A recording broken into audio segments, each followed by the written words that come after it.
Second video है logarithm की, जिसमें हम करने वाले हैं क्वेश्चन नंबर 15 टू 25। तो यहाँ पे हमारा 15 क्वेश्चन है। इसमें क्या है, इसमें बोला हुआ है एबीसी आर को बिलोंग करते हैं और एबीसी इक्वल नहीं होंगे। तो ऐसे में given log x upon b minus C equal है log y upon C minus A equals to log z upon a minus b, और हमें वैल्यू फाइंड करनी है x power a y power b z power c की। ठीक है, तो हमारे पास यहाँ पे x y z और abc की वैल्यू पता हो तभी हम कर पाएंगे। तो सबसे पहले हम क्या कर लेते हैं, हम की रियल नंबर को बिलोंग कर लेते हैं। तो हमने a को 0, b 1 और c को 2 लेट किया और इनको a लेट किया। ठीक है, हम ऐसा जनरली लेट कर लेते हैं कि अगर abc इक्वल है तो तीनों को k या m या किसी एक को लेट कर लेना। तो यहाँ से हमारे पास आएगा log x और b माइनस c मतलब -1 आएगा इक्वल्स टू k। तो यहाँ पे लिख सकते हैं log x equals to minus k। अब इसके बेस में कुछ भी नहीं है, जिसके बेस में कुछ नहीं होता उसके बेस में tan ले लिया जाता है। तो x की पावर tan की power minus k x equals to. ठीक है, प्रॉपर्टी होती है log की कि जो भी बेस में होता है दूसरी साइड वाला जो नंबर होता है उसको अपनी पावर में ले लेता है।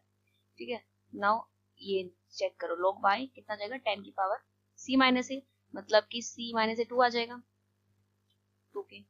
फिर उसके बाद ले लेते हैं log z कितना आ जाएगा, tan की पावर a माइनस b मतलब कि माइनस का k।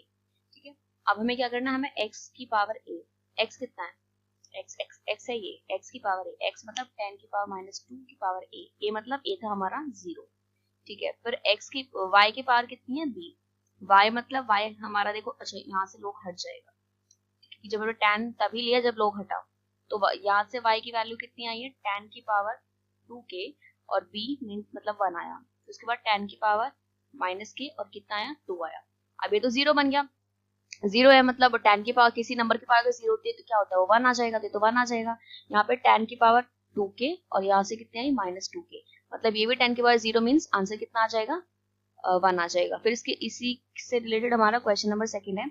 अब देखो हमने एक प्रॉपर्टी पढ़ी हुई है कि log b to the base a is 1 upon log a to the base b। तो ये सेम प्रॉपर्टी यहाँ पे लगा देंगे। किस लिए लगा रहे हैं, जिससे कि सबके बेस हो जाए सेम।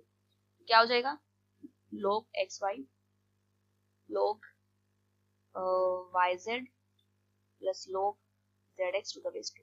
अब सबका बेस सेम है तो प्रॉपर्टी लग जाएगी x square y square z square, 2 को बाहर निकाल सकते हैं तो log 2 xyz। अब x की वैल्यू रखो xyz, पिछली क्वेश्चन में लेते x की वैल्यू क्या थी, tan की पावर माइनस k। ठीक है, तो वो पुट कर देते हैं tan की पावर माइनस k, tan की पावर माइनस k। y की वैल्यू क्या थी, tan की power 2k, tan power 2k मतलब साथ में 2k ऐड कर दो। फिर z की वैल्यू क्या थी, z की थी वैल्यू कितनी, z की वैल्यू थी माइनस 2k। ठीक है, सॉरी z की वैल्यू भी माइनस k थी, यहाँ से देखो z की वैल्यू tan की पावर माइनस k पुट कर दो तो कितना आ जाएगा, 0 आ गया। tan की पावर 0 मींस 1, log 1 कितना होता है 0, तो option A is the right answer. अब आते हैं हम क्वेश्चन नंबर 17 पे। 17 हमारा 17 18 19 इसी पे बेस्ड है, तो इसी से करने वाले हैं। इसको सॉल्व कर लेते हैं। तो कंसीडर द इक्वेशन दिस, तो हम क्या कर लेते हैं, x की पावर ये लिखा हुआ है। अब यहाँ पे एक काम देखो, यहाँ पे ना एक काम कर लो, इसको ऐसे लिख लो x की पावर -4। फिर वो ये होता है ना प्रॉपर्टी की, जब बेस सेम तो मतलब कंपेयर पावर इक्वल हो जाएगी, तो पावर हो जाएगी इक्वल। उसके बाद एक काम और कर लेना, इसको मान लो y स्क्वायर, इसको x को यहाँ पे बाहर 2 को बाहर ले सकते तो 2y -12 और इक्वल्स टू -4 आएगा। क्या मैंने डायरेक्ट किया है, 2-3 स्टेप में हमें नहीं करना, डायरेक्ट कर लेना। यहाँ से इधर आएगा तो 8 आ जाएगा, फैक्टर बनेंगे 4 और एक आ जाएगा -2। अब मेरी जो नेक्स्ट वीडियो होगी ना संडे, पक्का ये वीडियो आने वाली है कि क्वाड्रेटिक से डायरेक्ट हम इस तरह से रूट्स कैसे निकालते हैं। ठीक है, मैं काफी टाइम से बोल रही हूँ ऐसा, मुझे पता है, मैंने क्वाड्रेटिक में भी बोला था ये कई बार, बट वही कि फिर परमुटेशन कॉम्बिनेशन की डालनी पड़ी, उसके बाद फिर एकदम से लॉगरिथम, इसलिए उसका टाइम नहीं मिल पाया। लेकिन इस बार संडे पक्का ये वीडियो आ जाएगी। ठीक है, क्योंकि ये फिर बहुत आसानी से इनकी वैल्यूज निकाल पाओगे, डायरेक्ट नहीं हमें मतलब ये मल्टीप्लाई एलसीएम ऐसा कुछ करने की जरूरत नहीं पड़ेगी। ठीक है, तो ये आ गई वैल्यू, तो कितनी वैल्यू आई, 2 आई, एक -4 आई, एक आई है 2। ठीक है, अब हमें बट ये तो y निकला है। अब y था क्या, y कितना लेट किया था, y था log x to the base 5। ठीक है, अब ये जो बेस है इसको पावर में ले जाएगा, मतलब -4, इसका मतलब आएगा 1/625। अब यहाँ से आएगा log 5x 2, तो मतलब 5 का स्क्वायर मतलब 25। तो एक तो आया हुआ है 25 और एक क्या आया हमारे पास, एक हमारे पास आ चुका है 125। आगे देख लेते हैं और कैसे करना है। एक 125 है, एक 1/625, एक है 25, ठीक है। तो दो रूट आए हमारे पास, अभी हम लेकिन देखो अगर हम क्वेश्चन नंबर 6 को देखते हैं, यहाँ पे 25 1/625 इसके साथ वैसे हमारा मैच हो रहा है, लेकिन इसके साथ हमारे पास 1 भी आया हुआ है, इसका मतलब क्या है कि इसका रूट 1 भी होगा, ठीक है। 1 भी होगा तभी तो 1 लिखा हुआ है, देखो। और ये इनमें से तो कुछ नहीं आने वाला, इसमें से नहीं, हमारे साथ मैच तो हमारे ये दोनों हो रहे हैं, और इसके साथ 1 है तो मतलब ऑप्शन हमारी यही होने वाला है, इसका मतलब इसके 3 रूट हो जाएंगे। तो इसको 2 ना लगा के इसको 3 लगाना, ये आगे वाला क्वेश्चन पे ध्यान दे लेना, जब भी इस तरह से रिलेटेड क्वेश्चन होते तो तीनों ऑप्शन को ध्यान में रख के किया करो, ठीक है।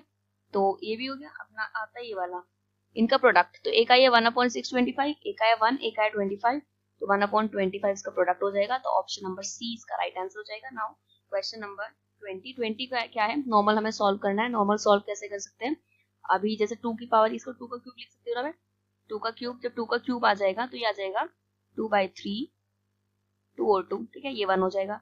अब ये क्या है, इसको हम लिख सकते हैं 3 का स्क्वायर, 3 का स्क्वायर मतलब 3 का स्क्वायर मतलब ये फिर 2/3, और ये आ जाएगा 3, ये 1, ठीक है। मतलब ऑब्वियसली ऐसा होता है ना कि log m to the base m क्या होता है, 1 होता है, ये 1 तो 2/3 2/3 कितना हो जाएगा, 0 हो जाएगा। इसके बाद क्वेश्चन नंबर 21 ये है हमारे पास, इसमें हमें वैल्यू किसकी फाइंड करनी है, y की वैल्यू फाइंड करनी है। तो हम एक काम कर लेते हैं, हमारे पास देखो बेस डिफरेंट दिए हुए है, ये x है, ठीक है, हमारे पास बेस दिए हुए अलग, तो हम बेस को पहले सेम करना चाहेंगे, तो इसको लिख लेंगे। देखो अगर हम इसको ऐसे लिखते तो हमें हमारे पास आ जाएगा, और हमें इसमें y की वैल्यू फाइंड करनी है, ठीक है। तो हम इसको ऐसे लिख सकते हैं, log 3 कैसे हो जाता है, log 2x x log y 2x, ठीक है, log x square to the base x, but इससे कोई फायदा हुआ नहीं, तो बेटर है हमने इसमें ये वाली प्रॉपर्टी लगा ली, x अपॉन log 3, इससे देखो होने वाला है, इससे हमें दिखेगा क्या होगा, x इससे होगा ये कि जो हमारे पास एक्स्ट्रा टर्म्स है ना वो तो सब कैंसिल हो, क्योंकि हमें सिर्फ y चाहिए, क्योंकि हमें निकालना ही y है, ठीक है। ये पावर आगे आ जाएगी 2 log x है, पावर आगे आ गई, इससे कैंसिल हो जाएगा, log 2x x से x कैंसिल, तो क्या बचा log 3y, ठीक है। log y अपॉन log 3 को ऐसे लिख सकते हैं, इधर लिखा जाएगा 2, 3 की पावर कितनी हो जाएगी, स्क्वायर मतलब 9, ऑप्शन बी इसका आंसर हो जाएगा। अब आता है क्वेश्चन नंबर 22 में हम क्या कर लेते हैं, हमारे पास 22 में कुछ दिया हुआ है टर्म्स, तो एक काम कर लो, पहले तो ये पावर को आगे ले लो, सब 5 ले लेंगे, तो ये log y log x upon log y, फिर 2 आ जाएगा log y upon log x लिख लो, फिर 3 आगे आएगा और log z upon log z, cancel cancel cancel, तो 5 टू द 10 और 10 टू द 30, तो ऑप्शन सी इसका सही आंसर हो जाएगा। तो क्वेश्चन नंबर जो 22 है उसका आंसर हो जाएगा ऑप्शन नंबर सी। और ये जो इस वीडियो के जो क्वेश्चन है ये प्रीवियस ईयर के हैं, 20 से जो क्वेश्चन स्टार्ट हो रहे हैं ना, 20 से 25 ये प्रीवियस ईयर वाले हैं, ठीक है। अब हमें ये बताना है कि ये किसके इक्वल होगा, तो ये तो इजीली हम निकाल ही सकते हैं, क्या होता है ये 3 का 4 पावर होती है, और 273 क्या होता है, 273 किसकी पावर हो जाएगी, 273 नहीं है, 243 लिखा हुआ है, ठीक है। तो 243 क्या होता है, ये होते हैं 3 की पावर 5।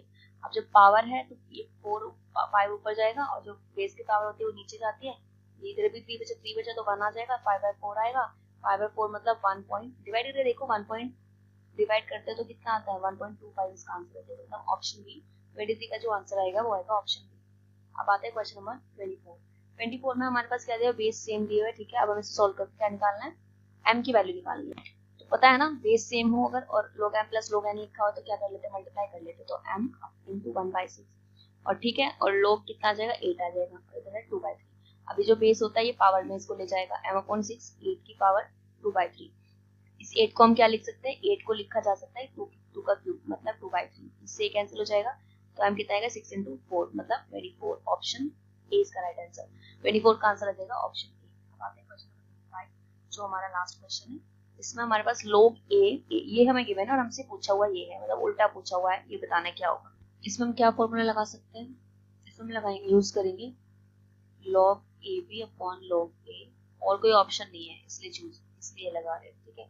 और ab को लिख सकते हैं a प्लस log b, और log a इज 1, ये कैंसिल हो जाएगा तो 1 plus log b upon a is x, तो कुल मिला के अगर आप बात करते हैं तो हमारे पास क्या आ रहा है, log b upon log a x minus 1 है, बट अगर हम इसकी बात करते हैं तो इसमें हमें चाहिए log a plus log b upon log b, मतलब इसमें हमें चाहिए log a upon log b plus 1, ठीक है। इसकी वैल्यू क्या आएगी, इसको ऑपोजिट कर दो, मतलब 1 अपॉन x माइनस 1 उल्टा कर दो, रेसिप्रोकल कर दो, सॉरी ऑपोजिट नहीं, रेसिप्रोकल बोलते हैं, ठीक है। जब न्यूमरेटर डिनोमिनेटर चेंज हो तो ऑपोजिट नहीं बोला जाता, रेसिप्रोकल बोला जाता है। तो कर लो मल्टीप्लाई, x मतलब एलसीएम कितना आ जाएगा, x/(x-1), तो option D is the right answer. तो ये थे हमारे कुछ थोड़ी सी क्वेश्चन लॉगरिथम के। और एक चीज हमने नोटिस की है, प्रीवियस के अकॉर्डिंग, मतलब जो हमारे पास जो मैंने आपको फर्स्ट वीडियो में क्वेश्चन कराए हुए हैं वो थोड़े से डिफिकल्ट है, बट अगर हम प्रीवियस ईयर की बात करते हैं, प्रीवियस ईयर क्वेश्चन काफी सिंपल